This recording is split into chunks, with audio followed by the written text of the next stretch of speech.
Hi friends, welcome to temples of the south. இன்றைக்கி நம்ம ஒரு ரொம்ப வித்தியாசமான இடத்துக்கு வந்திருக்கோம். இந்த இடத்தோட பேர் வந்து தலக்காடு. கர்நாடகாவில் காவிரி நதிக்கரையில் அமைஞ்சிருக்கிற இந்த இடம் சாதாரணமான ஒரு கோவில் ஸ்தலம் கிடையாது. இங்கே வந்த உடனே நம்ம முதல்ல ஆச்சரியப்பட வைக்கிறது என்னென்னா, இந்த ஊரே ஒரு பெரிய மணல் பிரதேசம் மாதிரி இருக்குது.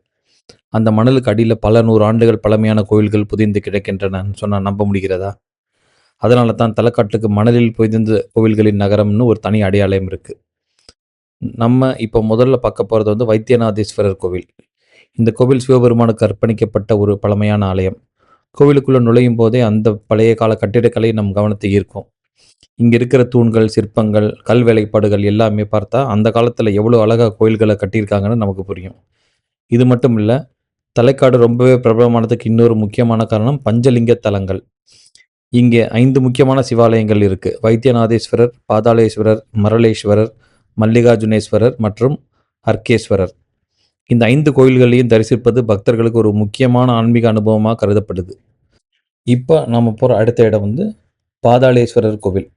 இந்த கோவிலை பார்க்கும்போது தலைக்காட்டோட மிகப்பெரிய மர்மம் நமக்கு புரிய ஆரம்பிக்கும். இந்த பகுதியில் இருந்த பல கோவில்கள் காலப்போக்கில் மணலுக்குள் புதைந்து போயிருக்கு. சில சமயங்களில் மணலை அகற்றும் போது பழமையான கோவில்களின் பகுதிகள் வெளியில் வருவதாக சொல்லப்படுகிறது. ஒரு காலத்தில் மக்கள் நடமாடிய இடம், கோவில்கள் இருந்த இடம் இப்போ மணலால் மூடப்பட்டிருப்பதை பார்க்கும்போது கொஞ்சம் ஆச்சரியமாகத்தான் இருக்கு. இதுக்கு பின்னாடி ஒரு பிரபலமான கதை இருக்கிறது. அதுதான் அலமேலம்மா சாபம். மைசூர் அரச குடும்பத்துடன் தொடர்புடைய அலமேலம்மா பற்றி இந்த கதை பல தலைமுறைகளாக இந்த பகுதியில் சொல்லப்பட்டு வருகிறது. அலமேலம்மா கொடுத்த சாபத்தின் காரணமாகத்தான் தலைக்காடு மணலில் புதைந்ததாக ஒரு நம்பிக்கை இருக்கு. இந்த கதை வரலாறா, இல்லை புராணமா, அல்லது காலப்போக்கில் உருவான ஒரு நாட்டுப்புற கதையா என்பது பற்றி பல கருத்துக்கள் இருந்தாலும் ஒரு விஷயம் மட்டும் உண்மை. தலைக்காட்டுக்கு வந்தவுடனே இந்த கதையை கேட்காமல் இருக்க முடியாது. இப்போ கோயில்களை விட்டுட்டு கொஞ்சம் வெளியே வருவோம். இங்கே இன்னொரு அழகான விஷயம் இருக்கு. அதுதான் காவிரி நதி. கோவில்கள், மணல் திட்டுகள், காவிரி ஆறு, இந்த மூன்றும் சேர்ந்து தலைக்காட்டுக்கு ஒரு தனிமையான அழகை கொடுக்குது. குறிப்பா மாலை நேரத்தில் இங்கே இருக்கிற சூழ்நிலை ரொம்பவே அழகா இருக்கும்.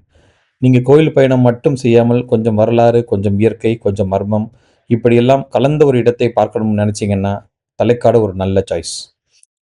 எனக்கு இங்கே வந்து பார்த்ததுல மிகவும் இன்ட்ரெஸ்டிங்காக இருந்த விஷயம் என்னன்னா, நாம் ஒரு கோயிலை பார்க்கிறோம் என்று நினைத்து வருகிறோம். ஆனால் இங்கே ஒவ்வொரு கல்லுக்கும் பின்னாடியும் ஒரு கதை இருக்கு. ஒவ்வொரு கோவிலுக்கு பின்னாடியும் ஒரு வரலாறு இருக்கு. மணலுக்கு அடியில் என்ன இருக்கிறது என்னும் சிறிய கியூரியாசிட்டி கூட இந்த இடத்தை இன்னும் சுவாரஸ்யமாக்குது. நீங்கள் கர்நாடகாவுக்கு பயணம் போகும்போது மைசூரு, பெங்களூரு மாதிரி வழக்கமான இடங்களை மட்டும் பார்க்காமல் இப்படிப்பட்ட வரலாற்று சிறப்புமிக்க இடங்களையும் உங்கள் பயணத்தில் சேர்த்து கொள்ளலாம். அதுவும் குறிப்பாக கோவில்கள், வரலாறு, பழமையான கட்டிடக்கலை இவையெல்லாம் உங்களுக்கு பிடிக்கும் என்றால் தலைக்காடு உங்களுக்கு நிச்சயமாக பிடிக்கும்.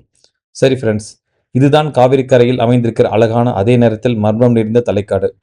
மணலில் புகைந்த கோவில்கள், பல நூறு ஆண்டுகளை கடந்த வரலாறு, சிவபெருமானின் பஞ்சலிங்க ஸ்தலங்கள், அலமேலம்மாவின் சாபக்கதை, அதோடு அழகான காவிரி நதி, இத்தனை விஷயங்களையும் ஒரே இடத்தில் பார்க்க முடிகிறது என்பதுதான் தலைக்காட்டின் சிறப்பு. இந்த பயணம் உங்களுக்கு பிடிச்சிருந்தா வீடியோவை லைக் பண்ணுங்க, ஷேர் பண்ணுங்க. இன்னும் இப்படிப்பட்ட நம்ம ஊரின் வரலாற்று சிறப்புமிக்க கோவில்களையும் அதிகம் தெரியாத அழகான இடங்களையும் பார்க்க சேனலை சப்ஸ்கிரைப் பண்ண மறக்காதீங்க. அடுத்த பயணத்தில் இன்னொரு சுவாரஸ்யமான இடத்தில் சந்திப்போம். அதுவரைக்கும் நன்றி, வணக்கம்.